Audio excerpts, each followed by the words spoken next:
नमस्कार, आप देख रहे हैं डॉक्टर साहिब। आपके साथ मैं हूं मुस्कान और आज मेरे साथ मौजूद है डॉक्टर आर्यन सिंह। दर्शकों को बता दें कि इन्हें पद्मश्री से सम्मानित किया गया और साथ ही साथ ये बिहारी नहीं बल्कि देश की जानी मानी ऑर्थोपेडिक सर्जन है। सर नमस्कार, बहुत बहुत स्वागत है आपका। सर, जब बात हम हड्डी की करते हैं तो ऐसा कहा जाता है कि दूध पीने से हमारे हड्डी मजबूत होता है, ऐसा हम बचपन से सुनते आ रहे हैं। लेकिन आजकल के जो बच्चे हैं वो कहीं ना कहीं दूध पीने से कतराते हैं या फिर भागते हैं। आपसे जानना चाहूँगी, दूध पीना सभी के लिए कितना ज़रूरी है, खासकर हड्डियों के लिए? देखिए, हड्डी में जो सबसे इम्पोर्टेंट चीज़ है वो है कैल्शियम। तो समझिए कि अगर आप घर का ढलाई करते हैं तो पहले तो छड़ का जाली बनाते हैं, फिर उसमें सीमेंट, बालू, गिट्टी और पानी सब मिला करके मसाला बनाते हैं, फिर उसको जाली पर डालते हैं तो जमता है। अगर आप बढ़िया लोहा दे दिए, अगर आपने बहुत अच्छा क्या कहते हैं गिट्टी भी डाल दिया, लेकिन प्रॉपर सीमेंट नहीं डाले, प्रॉपर मात्रा में सीमेंट नहीं डाले, तो वो फिर उसका जमाव अच्छा नहीं होगा, वो कमज़ोर हो जाएगा, तो कभी भी टूट सकता है वो स्लैब चाहे वो छत। ठीक उसी तरह से हमारे शरीर में जो हमारा कैल्शियम है वो हमारे बोन का मेन इंग्रेडिएंट है। वो हमारे शरीर को कैल्शियम ऐसे भी ब्लड कोगुलेशन सब में भी और बोन फॉर्मेशन में भी, दोनों में काम करता है। तो जो बोन फॉर्मेशन में कैल्शियम की जो ज़रूरत है वो हमारे हड्डियों को मजबूत करता है। लेकिन ये भी सही है कि खाली कैल्शियम लेने से, खाली दूध पीने से नहीं होगा। विटामिन डी की भी मात्रा आपके शरीर में इतनी रहनी चाहिए कि वो एब्जॉर्ब करा सके। हमारे शरीर में दूध अगर 2 किलो भी आप पी लेते हैं और विटामिन डी नहीं है तो हमारे शरीर में वो एब्जॉर्ब नहीं होगा, because vitamin active form of vitamin D3 is the main purpose, ये कहते फैक्टर जो हमारे दूध के कैल्शियम को शरीर में एब्जॉर्ब करता है। इसीलिए विटामिन डी भी बहुत ज़रूरी है। लेकिन अगर आपके पास विटामिन डी भी बहुत है, आप दूध ही नहीं पी रहे हैं, कैल्शियम ही नहीं ले रहे हैं, तो उसका भी नहीं रोल है।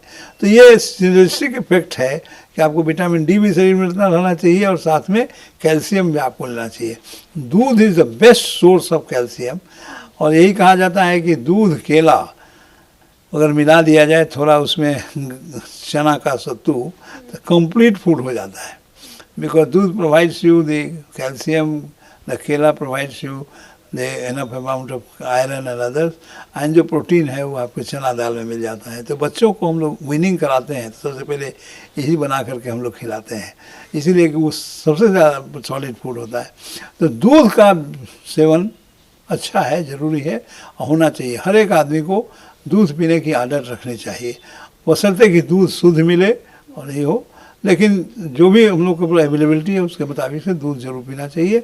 अगर हो सके तो समय समय पर अपना विटामिन डी का भी जांच करा के रखना चाहिए कि जो दूध आप पी रहे हैं उसका विटामिन डी के थ्रू एब्जॉर्प्शन ठीक हो रहा है कि नहीं। आपने अभी विटामिन डी की बात की है, तो आजकल मार्केट में बहुत से कैप्सूल आ गए हैं विटामिन डी के लिए, जो लोग लेते भी हैं। आपसे जानना चाहूँगी कि कैप्सूल लेना शरीर के लिए ठीक है? हाँ, विटामिन डी का अगर आपके शरीर में कम है, जो आजकल है, बिकॉज हम लोगों का जो लाइफ स्टाइल हो गया है वो सुबह से लेकर शाम तक आप एसी में रहते हैं, आप बसेस पर चढ़ते हैं, आप ट्यूब पर चढ़ते हैं, आप मेट्रो में जाते हैं, आप सब जगह आपको एयर कंडीशनिंग मिलता है और सन से आप बहुत भागते हैं।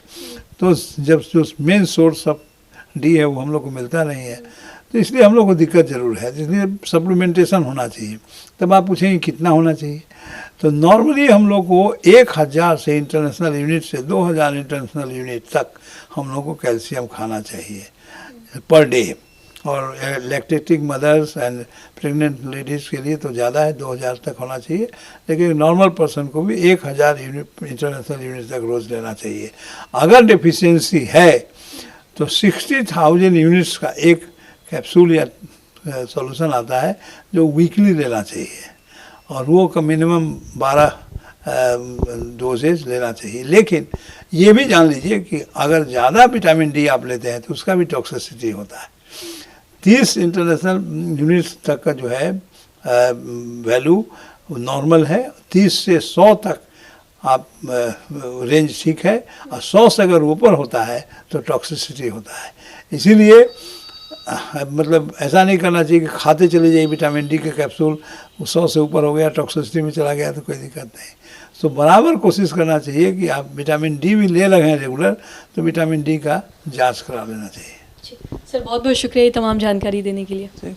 तो दर्शकों, आज हमने ये समझा कि हमारे हड्डी के लिए दूध पीना कितना ज़्यादा ज़रूरी है, और साथ ही साथ इन्होंने ये भी बताया कि हड्डी के लिए धूप का भी लेना बहुत ही ज़्यादा ज़रूरी। हालांकि आजकल लोग धूप के पास नहीं जाते हैं, लोग एसी में रहते हैं, गाड़ी में जाते हैं, धूप नहीं ले पाते, लेकिन हड्डी के लिए हमारे दूध और साथ ही साथ धूप बहुत ही ज़्यादा ज़रूरी है।